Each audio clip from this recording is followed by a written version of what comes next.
Hello and welcome back to the Middle of the Magic Travel channel. Today we are talking about some changes that have happened at Walt Disney World so that you are prepared for your vacation. One of these changes is dining reservation check-in. If you have table service dining scheduled, the check-in process has changed and you don't do what you see here in the video where you check in person.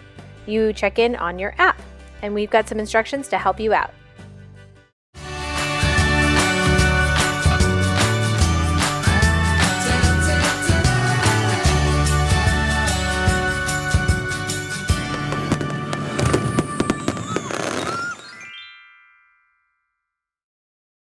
So before heading to Walt Disney World, you are going to want to download that app, the Disney World app, My Disney Experience.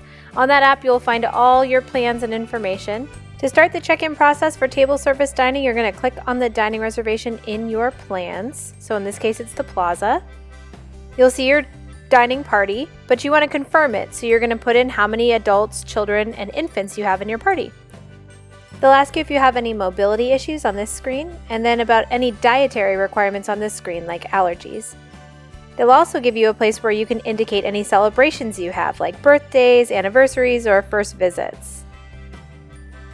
Finally, you finish by confirming your phone number and all your information. And then you're in. You'll get a message that pops up when it's your turn to go to your table.